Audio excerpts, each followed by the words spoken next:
All right, I'm going to continue on. And again, I took my time. I removed both pages, took my time during the break, and recreated them. There was nothing wrong with what I had, except when they told you to double-click this here, and it said to open it, it said expand this and drag it into the genre and drop it into the main area. But somewhere in here it says that when you do it, you have to be in design mode. You can't do it there in design view. I was in code view, which is again why it wasn't working. With most things, if you want to add a tool, you can be in either design view or code view. This evidently is not one of them. So that was on me. So came down here, and as we were told to do before, double click, which is going to open that, grab the genres table from here and drag it into here. And this is going to look, in just a matter of seconds, it'll look a little different from what you saw before. It's at least thinking about it. There it is. That's the way it was supposed to work. All right? So what you see right here is very similar to what you see in the book on page 445. All right. So it says Visual Studio created the grid view for us automatically, and it also created that data source for us automatically. All right. It says on the on page 445, so I'm jumping ahead just a second, they've got everything checked, and we've got nothing checked here. So I'm just going to check all of them. And you notice as I add more things, how that gets bigger. All right. I'm not going to remove them now because they show them all added on 445, so I'll just leave them there. All right. Okay. Now, on step 8 on the bottom of page 444, it says on the Smart Tasks panel for the grid view that should open automatically, or you can click, up here. It already is open, but if it's not open, it says you can click this thing that's up here. All right. It says check all of those boxes. So again, I guess that's what we're supposed to do. So I did it. All right, so that's all done. All right. Also notice that it created this data source for me, and that's how it's going to know basically that it wants stuff from that database. If I wanted to create a new one, I could come down here and do that. I don't want to do that. I think we do that a little bit later on in the chapter. All right. So everything as far as I can tell is cool there. Okay? So if I come in now and I save this and I run, it should run with no problem.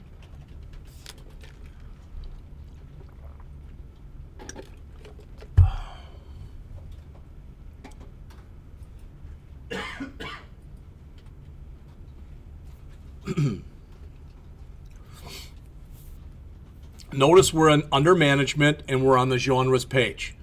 All right, hopefully you can see that from even if you're far back on the screen, or in the class rather. But there it is. All right, so now if I want to, I can edit any one of those records, but I can't change the ID. But I can edit this, so if hip hop it's been spelled wrong, or I want to change the sort order, etc. I don't want to, so I can cancel. Be careful with a delete because it doesn't ask you, it just removes it. I don't want to remove it. All right, and I can click select, which right now isn't doing anything. What'll that do? You'll see that in just a minute. All right, and you'll notice I've got my links over here too. Management home says the resource cannot be found. All right, and I got to check my path then, because it's not under master pages management default, it's under management default. See what I'm saying? So I'd have to go and move that and put it under master pages. Now, is that a hard thing to do? No. Literally, if I want to, I could come back in here and just grab these things that I've got, in here under management and drag them and put it right in that folder. I'm not going to do that right now, all right? But just so you see that. So we're on step 9 on page 445. It says right-click on the management folder and choose Add New Item. This is going to be something that we have not done before, because what we're going to add here is a brand new web configuration file. I don't even remember where it is in here. There it is. All right. Notice it makes a web.config. Cool. All right. And it applies only to the management folder because that's where we're creating this. All right. It says in the file that opens, right here, you notice it's basically empty. All right. So under our system web, right here, we're going to put in this. Pages, theme, equal exactly what they have there. Does anybody, without looking in the book, have any idea what we're doing right there? Setting an option for the themes? We're setting no option for the themes. Why? What section are we in right now? We're in a management section, correct?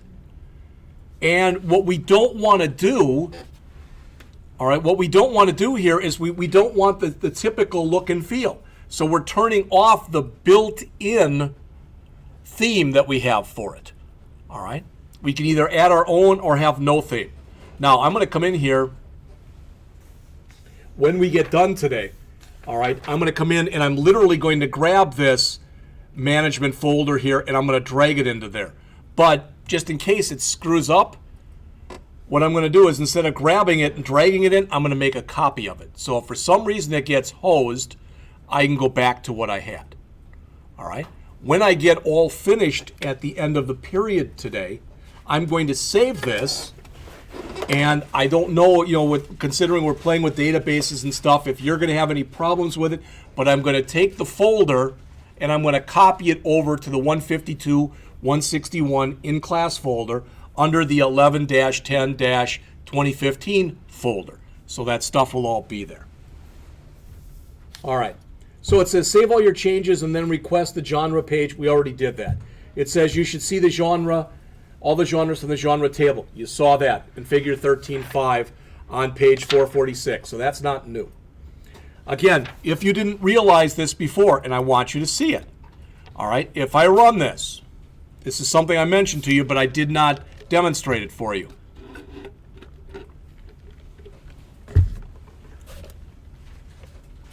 You'll notice on here that by default, when it comes up, it's in ascending order based on ID.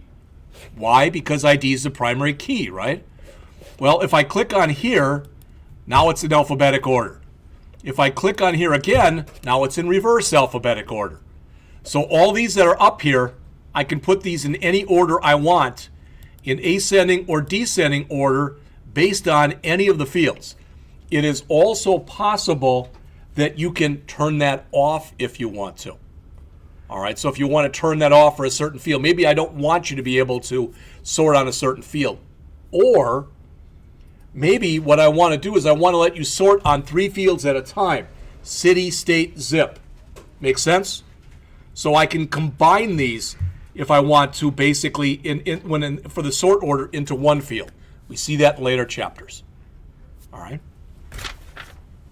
All right. On the how it works, this is the interesting part. If you look in your book, I'm going to use what's in the book now, all right, on page 446. The author is saying, this is all the stuff that was added for you. Okay? What's cool about this, just so you know, is anytime you see an @ sign like this, all right, you can see it in here, you can see it there, etc. Those are placeholders, and what that means is whatever value that's going to be associated with is not figured out until runtime. That should make sense because if I click edit and I pick the wrong record and I meant to grab the one below it, so I click edit and then I click cancel, then I click then I highlight the record below it and click edit again. Should make sense, right, to be able to do that? The system knows based on where I am. That's how it reconciles that ampersand. But the point is, this is something that's allowed to be done at runtime. All right? So the author mentions there, this is the code that basically got set up for you. And I heard somebody talking this morning, I think it might have been Andrew, but I'm not sure, was talking to John about something. And see this? This is going to drive you nuts on the program that we're doing for the guessing game with Swift. All right, because of the way that I set it up, because you've got to be able to compare integers and 32-bit integers. And by default, they don't compare nice. All right, we're going to talk about that in the next class. So you'll see that again.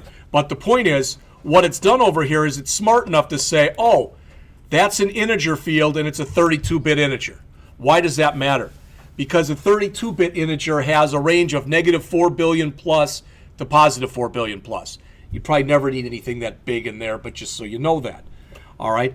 Well, and it says name. Well, that's a string. What does that mean? That means that anything that we end up putting in there for that has to go in. It'll accept anything, correct? I can put in the number 12 for a string, but it's not the number 12. It's the characters 1, 2. All right?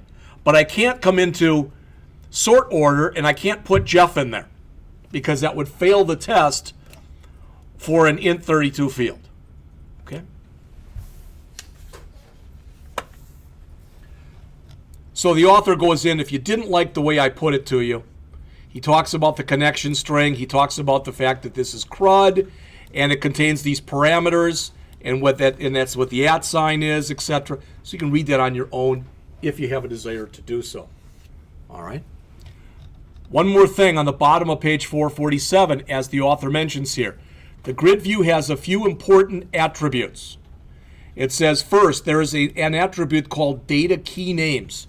That tells the grid view what the primary key is. You don't have to figure it out, but it knows that. Why is that important? Because what it says is basically I'm going to forbid you from going in there and edit that field. All right?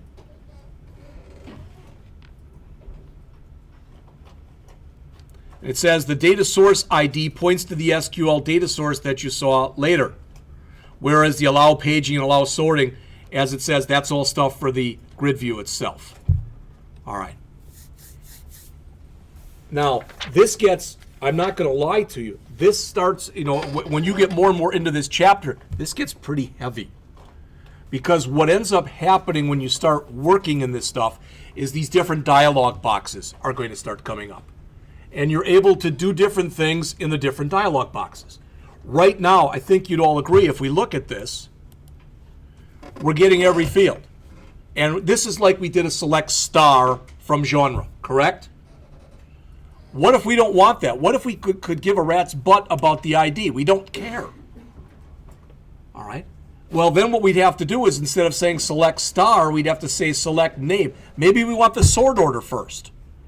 So maybe we want to say select sort order, comma, name from genre. And we should be able to do that without any kind of problem.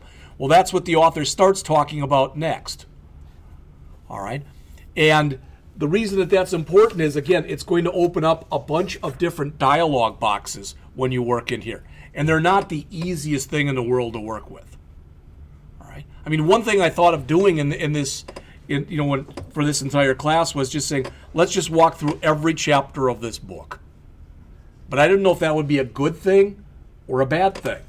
Because if we just walked through every chapter and did all the exercises and that would take an entire class.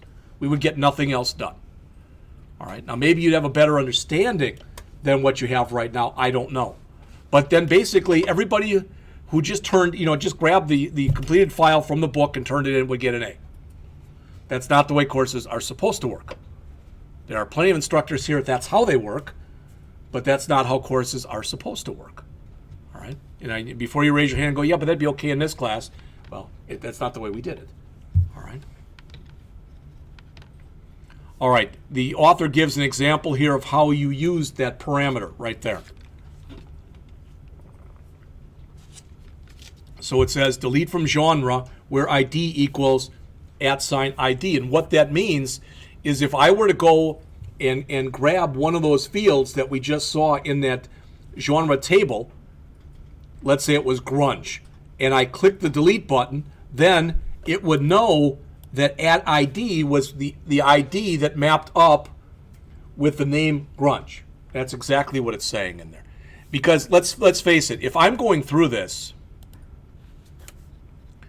not to be funny, and you all know the answer, so it's a rhetorical question. But if you ask me, Which is easier to remember, that column or that column? Which one do you think we're going to say? I can remember pop. I may or may not be able to remember that's ID 2. Not only that, that's an unintelligible field. These are not in alphabetic order. I don't know what kind of order they're in. They're in whatever order the author put them in. I think you'd all agree with that. All right?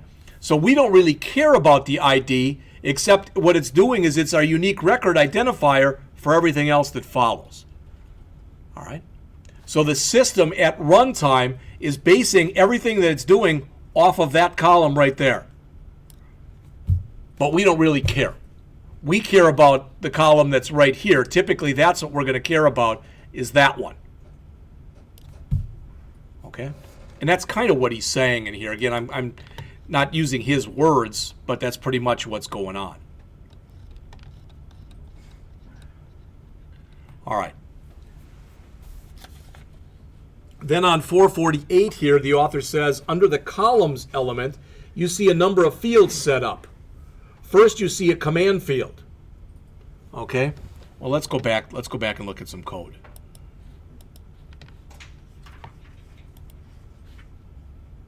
Let's cancel that. And cancel that.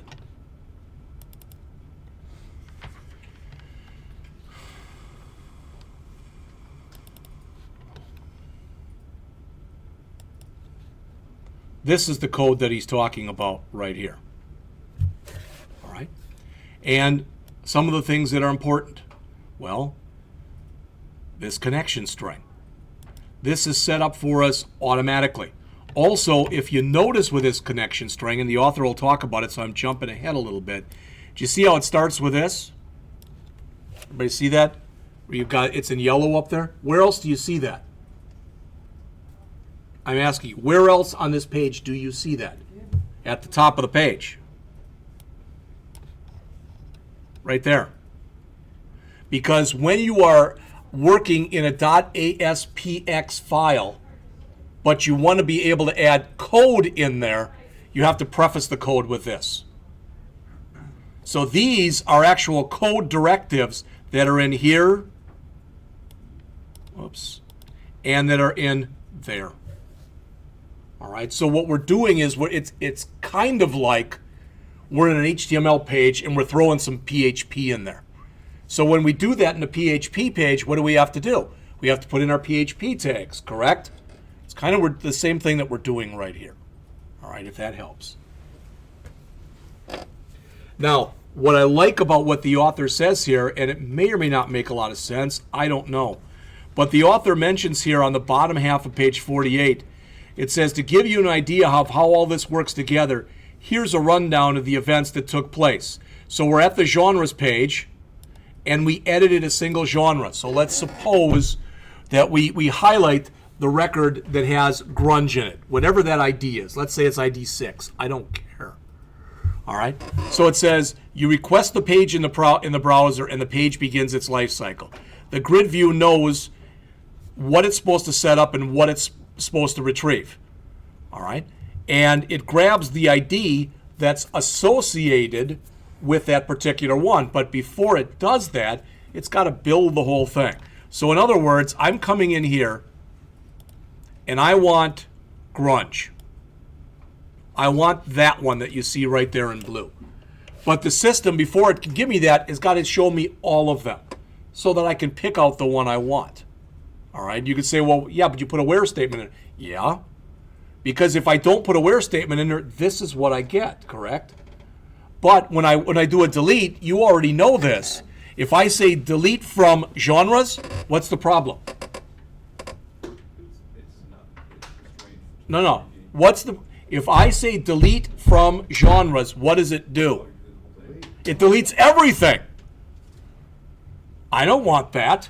The chances of me wanting to remove everything in the table from right there are almost none. All right? So in other words, the system has got to know the associated ID. All right? So eventually, when I do that, what it's basically doing behind the scenes, when I grab the one I want to delete, is it's putting a where in there. And it's saying where the ID equals the ID of the current record. And that's what the author is mentioning in here. All right, maybe much better than I did. All right, because that's what it is. All right, and it's the same kind of thing if you do an update or, you know, whatever. All right, and the author mentions the other commands work in a similar way. All right, at the end of the exercise, again, we added a new web.config. It's really important that you understand with that new web.config that we added, that's in here. So that only affects stuff, if you look on the screen here, that web.config only affects stuff in that folder. Does that make sense? If I have 10 folders, they literally can all have their own web config. All right? But this web config that's right here, this has got my settings for the entire site. Now I've come in there and I've overridden some of those sites right here. So if I come in here and I look at this, all right, and you'll notice that one has theme equal nothing too. Why? Because I never put a theme in there. But what the author has is if you use his book and you have his examples, he's got two different themes. He's got one that's called gray and one that's called monochrome. And you can switch back and forth between the two of them. All right? But in this case, it's going to be exactly the same because I don't have a theme set and there's no theme set in here. So again, this is the web config just for the management folder, and this is the web config for the entire website. So what it does is it looks through this web config. Then it goes through the individual one and it says if there's anything different and I'm in this folder, then this, what's ever in here, will override what's in here. Does that make sense? All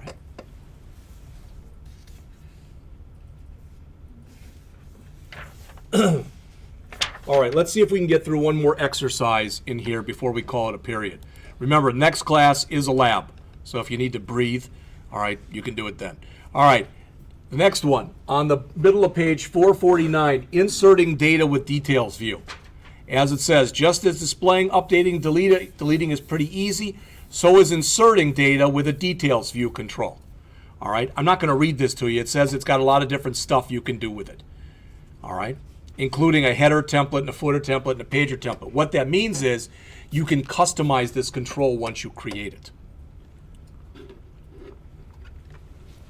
So what we want to do, starting on the bottom of 449 and going on to 450 and 451, is we want to use the data views control to let users insert new rows into the genre table.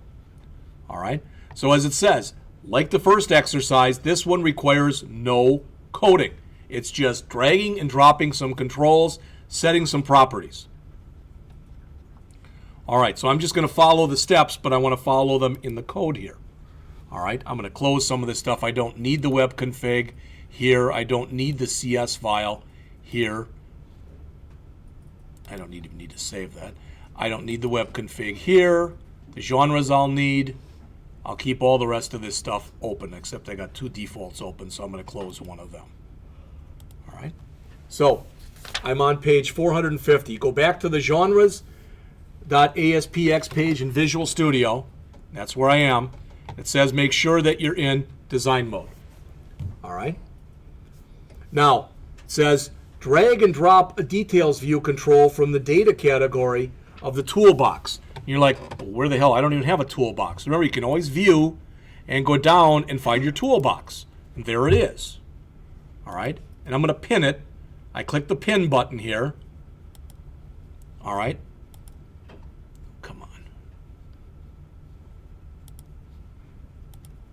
So I can see both of those. All right, okay. Now, I want you to understand this, and you probably already do, but it's worth repeating, and that is this right there. That's known as an invisible control. It doesn't show on the screen. It never shows on the screen. So you can drop other stuff on top of it if you want to, because it'll basically put it above it or below it. And that's what the author mentions in here. All right. So the author says, drag and drop a details view immediately below the grid view. Well, what I want to do is I want to come down here I just wanted to hit enter one more time. But sometimes when you try doing that and hitting enter like I just did, it doesn't work. So what the author says is if it doesn't work, just come in here and in your data controls, find the, what was it, a detail view? Yeah, details view. And he said otherwise just drop it right on top of here. And if you do that, it's just going to go below it anyway. But I put it there. So there we got it. All right. And you'll notice when we take a look right here, what does it have? It's got a couple columns. All right. You'll see this stuff. You'll see it change a little bit as we go through the steps that are in here. So I dragged and dropped the details view. All right. I want to open the Smart Task panel. It already is open. And I want to hook the control up to the existing data source. Right now, this system does not know that I want to be able to have both this grid view and this details view talk to the same database. So I have to come in here and choose my data source, and I'm going to choose SQL Data Source 1. See how it changed? All right, it put all the other stuff in here because what it wants to do now is it wants to allow me to add a new record. All right, that's what we're going to be able to put in here. The idea is we want to be able to put in a new record, add it, and then have it appear up here. All right. All right. It says on the Smart Tasks panel, select the Enable Inserting item. Right there. Okay. And it says open the controls property grid by pressing the F4 key. There it is. So I'm on the details view and I'm in the properties window. And it says locate the default mode property under behavior. And you might have to look. There's behavior. All right. There's default mode. And you notice right now it says read only. And it says set the default mode to insert. All right. And you'll notice now what's gone. New. Yeah, that's true. But what else is gone? Zane, you said it before. What field's not there anymore?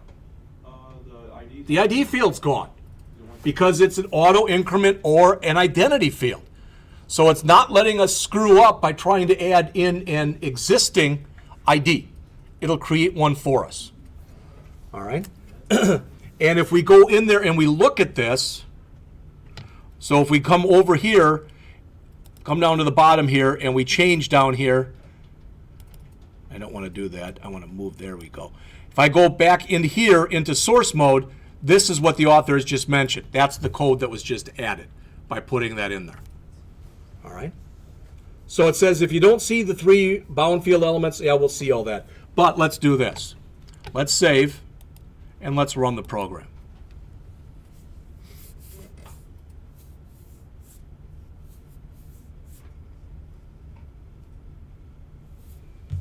There were errors. Wouldn't be a period without one. All right.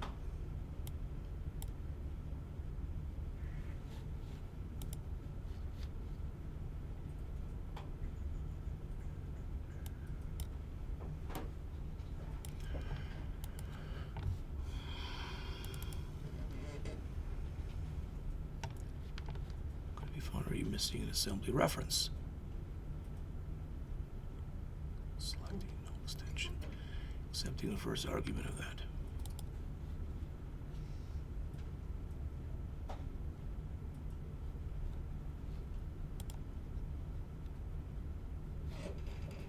Delete, insert. It says we don't have one of these in there that says select on it.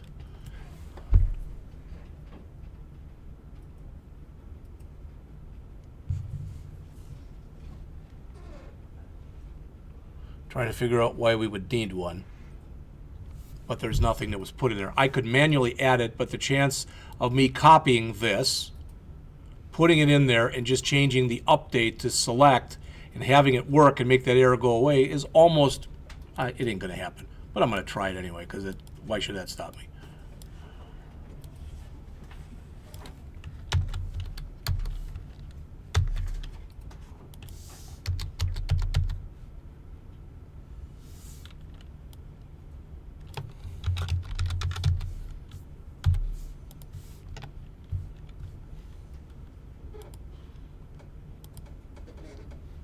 Still doesn't like it.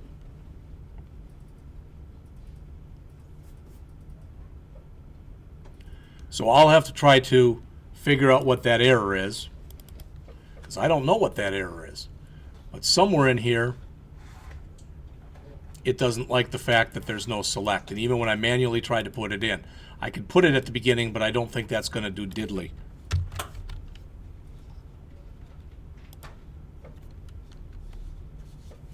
On selecting equals, it's right there. Is not contained for SQL data source selecting. Yes, it does.